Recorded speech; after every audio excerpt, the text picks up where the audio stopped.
बिस्मिल्लाहिर्रहमानिर्रहीम अस्सलाम वालेकुम। बरसात का मौसम शुरू हो चुका है और हर जगह जल थल और बारिश हो रही है। और ऐसे मौसम में पूड़े ना हो तो ये कैसे हो सकता है। ये स्पेशल बरसात की रेसिपी है और हमारी नानी और दादियों की रेसिपी है। अब बहुत कम घरों में इसको बनाया जाता है, लेकिन गाँव में और देहातों में अभी भी लोग बहुत शौक से इसको खाते हैं और बनाते हैं। और इंडिया में ख़ासतौर पर लोग इसको जो है बहुत शौक से खाते हैं, और वहाँ पर जो है बरसात के मौसम में इसको लाजमी बनाया जाता है। बहुत इजी रेसिपी है, बहुत सिंपल होती है, लेकिन कुछ थोड़ी सी ट्रिक होती है और बहुत आसानी से बन जाती है। बरसात के मौसम में तो बहुत ही मज़े के लगते हैं पूड़े। तो मैं आपको आज दो तरह के पूड़े बनाना बताऊंगी, नमकीन भी और मीठे भी, दोनों ही बहुत मज़े के होते हैं और दोनों बेहद आसान है बनाना। तो सबसे पहले हम मीठे पूड़े बनाना शुरू करते हैं। और इसको मैं लोहे के तवे पर बनाऊंगी, यानी आयरन के तवे पर, क्योंकि नॉन स्टिक हर जगह अवेलेबल नहीं होता। और लोहे के तवे पर बनाना थोड़ा सा ट्रिक होता है, और मैं आपको बताऊंगी किस तरीके से आप आसानी से इसको बना सकेंगे, ठीक है, ताकि हर कोई इसको आसानी से बना सके। तो मीठे पूड़े बनाने के लिए मैंने यहाँ पर एक बाउल में 1 कप चीनी को ऐड कर लिया है। चीनी 1 कप डाल ली है। इसमें मैं डालूंगी 1.5 कप नीम गर्म पानी। नीम गर्म पानी हम इसलिए ले रहे हैं ताकि चीनी अच्छे से इसमें मेल्ट हो जाए, ईजिली मेल्ट हो जाए। तो चीनी को हम अच्छे से मिक्स कर लेंगे और इसमें मेल्ट कर लेंगे ताकि चीनी घुल जाए अच्छे से।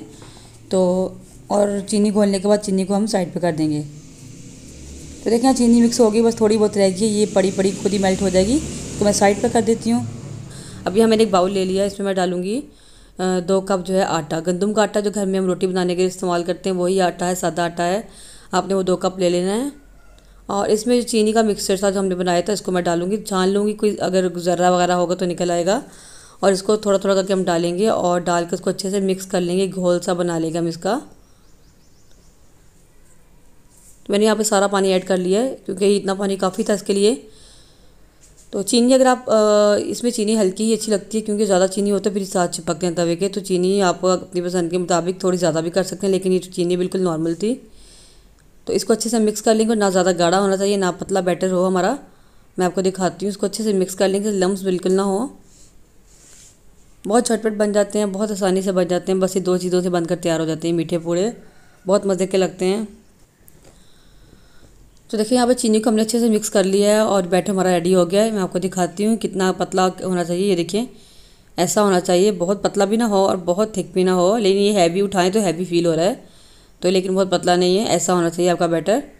ज़्यादा पतला होगा तो भी अच्छे नहीं बनेंगे और ज़्यादा सख्त होगा तो भी अच्छे नहीं बनेंगे। तो देखिए यहाँ मैंने तवे को चूल्हे पर रखकर फुल गर्म कर लिया है। इसको मैं 1 टेबल स्पून इसके ऊपर मैं ऑयल डालूंगी, ऊपर डालूंगी नमक, ताकि तवा हमारा जो है नॉन स्टिक बन जाए और साथ हमारे पूड़े बिल्कुल नहीं चिपके। तो यहाँ मैंने आधा प्याज ले लिया, इसके बाद छुरी से मैंने इसको यानी अटैच कर लिया प्याज को, और इसको अच्छे से हम मसल लेंगे, तवे के ऊपर रगड़ लेंगे और रब कर लेंगे, और सारा नमक जो है ना वो सारा प्याज के ऊपर आ जाएगा। और करने के बाद हम फ़ौरन से तवे को साफ़ कर लेंगे।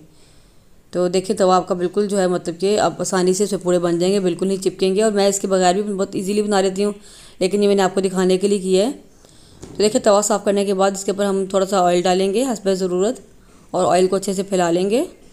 और इसमें डालेंगे तकरीबन ये जो 1 डोंगा जो चाय वाला होता है, ये मैंने इसमें बैटर का डाला है, और इसको हम फटाफट से फैला लेंगे। और इसको फैलाने के लिए मैंने यहाँ पर स्क्रैपर का इस्तेमाल किया, जिससे कि हम केक को लेवल करते हैं। और आपने फटाफट से इसको फैला लेना, जितना पतला हो सके उतना फैलाना है आपने इसको, जितना पतला होगा उतने ही मज़े के बनते हैं। तो ये काम आपने बहुत जल्दी से करना है, क्योंकि फ़ौरन से ही पक जाता है। फ्लेम को हम यहाँ पर लो रखेंगे ताकि ये नीचे से जल ना जाए। तो देखें जितना हम फैला सकते हैं उतना हम फैला लेंगे इसको अच्छे से। तो साथ साथ ही ये देखिए पक भी जाता है। और ये देख आप चाहें तो इसकी जगह इस तरह का कार्ड भी इस्तेमाल कर सकते हैं, विजिटिंग कार्ड। मैं इससे भी आपको एक पूरा बनाकर दिखाऊंगी। तो देखिए आप देख रहे होंगे ऊपर से इसकी लुक के चेक कर रहे होंगे, आपको नज़र आ रहा है कि ऊपर से पक गया तकरीबन। तो अब क्या करेंगे हम पहले साइडों पे इसकी एक दफ़ा ऑयल लगा लेंगे, और फिर इसको किसी फ्लैट चम्मच की मदद से इसको नीचे से हम पहले लूज़ करेंगे, ठीक है। इस तरीके से आपने बहुत ध्यान से इसको लूज़ करना है, क्योंकि ये पतले होते हैं तो टूटने का भी डर होता है। तो बस इस तरह आपने लूज़ कर देना है एक दफ़ा उसको। लूज़ करने के बाद आपने इसको और फिर बहुत एहतियात से पलट लेना है। तो बस अब एक दफ़ा पलट लिया इसको, नीचे से पक जाएगा तो फिर हम साइड चेंज कर देंगे। बहुत जल्दी पक कर तैयार हो जाते हैं, तकरीबन 1 मिनट इसको लगता है बस, क्योंकि ये पतले होते हैं तो जल्दी से रेडी हो जाते हैं। तो बस यहाँ पूरा हमारा तैयार हो गया है। अब मैं एक और तैयार करके दिखाती हूँ आपको इस कार्ड की मदद से। तो उसी तरह ऑयल डालेंगे तवे पे और इसके ऊपर बैटर डालेंगे, और इसको अब मैं कार्ड की मदद से फैलाऊँगी। जितना पतला हो सकेगा हम इसको बड़ा कर लेंगे। फ़ौरन से आपने फैलाना है, क्योंकि ये पकना शुरू हो जाता है तो फिर मोटा हो जाता है, इसलिए आपने फटाफट से इसको फैला देना है। तो इसको अच्छे से मैं फैला दूँगी, और साइडों पे इसके मैं ऑयल लगाऊंगी, और ऊपर भी ऑयल लगाएंगे हम इसके। और उसी तरह इसको नीचे से एक बार लूज़ करेंगे और उसके बाद इसको जो है साइड हम चेंज कर देंगे। ये देखें इस तरीके से, और इसी तरह एक दो बार पलटते हुए इसको हम पका लेंगे। और इसी तरह मैं बाकी के पूड़े तैयार कर लूँगी और उसके बाद हम जो है नमकीन पूड़े बनाते हैं। तो अब हम नमकीन पूड़े बनाने की तैयारी करते हैं। बहुत ही मज़े के बनते हैं, बहुत सॉफ्ट और बहुत ईजी है इसको बनाना। तो नमकीन पूड़े बनाने के लिए मैंने यहाँ पर सबसे पहले जो है एक बाउल में मैंने ले लिया है बेसन, और ये तकरीबन 2 कप बेसन है। मेजरिंग कप वाले 2 कप मैंने लिए हैं, और हाफ़ कप जाएगा इसमें गंदम का आटा, रोटी जिसे हम बनाते हैं वो वाला आटा हम लेंगे। और इसमें मैं डालूंगी एक मीडियम साइज़ की मैंने फ़ाइन चॉप कर ली है प्याज, बिल्कुल छोटा छोटा काट लें, हम उसको ही चॉप कर लें। तो ये हम इसमें डालेंगे। इसके अलावा 2 से 3 अदद हरी मिर्चें इसको मैंने बारीक काट लिए हैं, चॉप कर लें आप, बेशक वो डाल लें। 1 टेबल स्पून भर कर जाएगा सूखा धनिया कूटा हुआ, मैंने इसको कूट लिया है, क्रश कर लिया है।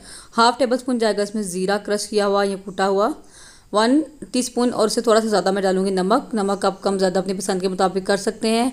और हाफ़ टी स्पून डालूंगी कुटी हुई लाल मिर्चें, और हाफ़ से थोड़ा सा कम मैं डालूंगी पीसी हुई लाल मिर्चें। और इन सब को मैं पानी डालकर एक बैटर मिक्स कर लूँगी, एक बैटर सा तैयार कर लेंगे हम। और कैसा बनाना है बैटर मैं आपको बता देती हूँ, क्योंकि पानी की कोई इसकी जो है क्वांटिटी नहीं है, बस मैं आपको दिखा देती हूँ कितना कैसा बैटर होना चाहिए आपका। बस अच्छे से मिक्स कर लिया हमने इसको, और कोई इसमें लम्स नहीं होने चाहिए, अच्छे से आपने इसको मिक्स कर लेना है। तो मैं आपको इसकी कंसिस्टेंसी चेक करवाती हूँ कैसी होनी है। इसको मैं अच्छे से मिक्स कर लूँगी एक बार। तो ये देखिए ऐसा होना चाहिए, बहुत ज़्यादा पतला भी नहीं, बहुत रनी भी नहीं, और बहुत ज़्यादा थिक भी ना हो। और क्योंकि इसमें हमने जो है वेजिटेबल्स डाली, थोड़ा सा थिक ही होता है। तो बस उसी तरह मैं एक जो है तवे पे ऑयल डालूंगी। तवे को मैंने पहले धो लिया था, क्योंकि इसमें मैंने मीठे पूड़े बनाए थे, तो अच्छे से वॉश कर लिया। उसके बाद मैंने इसमें ऑयल डाला है और फ्लेम नीचे ऑन किया हुआ है। तो उसी तरह मैं इसमें डालूंगी बैटर, जैसे हमने मीठे पूड़े बनाए थे वैसे हम इसमें बैटर डालेंगे, उसको फैला लेंगे स्क्रैपर की मदद से। अच्छा, इसमें ना वेजिटेबल्स होती हैं, तो ये बहुत ज़्यादा जो है मतलब कि पतला नहीं हो पाता, तो जितना लेकिन फिर भी हमसे हो सकेगा हम उतना पतला इसको कर लेंगे, फैला लेंगे अच्छे से। तो देखिए इसको फैला लिया, और अब आपको नज़र आ रहा होगा ऊपर से इसकी लुक की पक रहा है। तो और साइड पे हमने ऑयल डाल दिया है, और तब आपको इस तरह लगे कि ऊपर से इसका कलर चेंज हो गया, तो साइड हम चेंज कर देंगे। फ्लेम को आपने लो रखना है ताकि नीचे से जल ना जाए। तो साइड चेंज करने के बाद थोड़ा जो 30 सेकंड तकरीबन हम इसको पकाएंगे एक साइड से, और उसके बाद फिर साइड चेंज कर देंगे। ये भी बहुत जल्दी बनकर तैयार हो जाते हैं, क्योंकि पतले होते हैं, जल्दी बन जाते हैं। अच्छा, मैंने इसमें जो है सूखी मेथी भी डाली थी, लेकिन 2-3 पूड़े मैंने वैसे ही बनाए थे, क्योंकि मेरे हस्बैंड को मेथी पसंद नहीं है, तो मैंने फिर बाद में मेथी ऐड की थी। मेथी का फ्लेवर बहुत अच्छा आता है, सूखी मेथी आप इसमें ज़रूर ऐड करें। और इसको 1-2 बार पलटते हुए हम पका लेंगे, बहुत ज़्यादा पकाने की इसको आपको ज़रूरत नहीं है, जल्दी पक जाते हैं बस ये। तो बस देखें ये रेडी हो गया हमारा पूड़ा, और इसी तरह मैं बाकी के सारे भी तैयार कर लूँगी। तो देखिए यहाँ पर हमारे मीठे और नमकीन पूड़े बनकर जो है रेडी हो चुके हैं, और मैं आपको दिखाती हूँ कितने सॉफ्ट बने थे, और मीठे पूड़े हमारे कितने सॉफ्ट थे। तो मैं आपको अभी चेक करवाती हूँ। ये देखें, इसको मैं फ़ोल्ड करूँगी तो बहुत इजीली इस तरह फ़ोल्ड हो जाएंगे, इतने सॉफ्ट बने थे माशाल्लाह, बहुत मज़े के थे। और इसी तरह ही नमकीन पूड़े भी जो थे बहुत ही सॉफ्ट थे, और साथ मैंने इसकी ग्रीन चटनी रखी है, आप भी ग्रीन चटनी से खाएं, बहुत मज़े के लगते हैं। और रेस्टोरेंट स्टाइल ग्रीन चटनी की रेसिपी जो है मेरे चैनल पर मौजूद है, आप डिस्क्रिप्शन में मैं इसका लिंक दे दूँगी, और आप चाहें तो आई बटन पर क्लिक करके उसको देख सकते हैं। और देखें कितने सॉफ्ट बने थे माशाल्लाह, बहुत मज़े के बने थे। मुझे उम्मीद है आपको ज़रूर पसंद आएंगे, आप इसको ज़रूर बनाएं। और बरसात के मौसम में तो इस तरह की चीज़ें बहुत अच्छी लगती हैं। और आपको पसंद आएँ तो वीडियो अच्छी लगे तो लाइक ज़रूर करें, शेयर करें। चैनल पर हैं तो चैनल को सब्सक्राइब करना मत भूलें। मिलते हैं किसी नेक्स्ट वीडियो में इंशाल्लाह किसी नई रेसिपी के साथ। तब तक के लिए अल्लाह हाफिज़, दुआ में ज़रूर याद रखिएगा।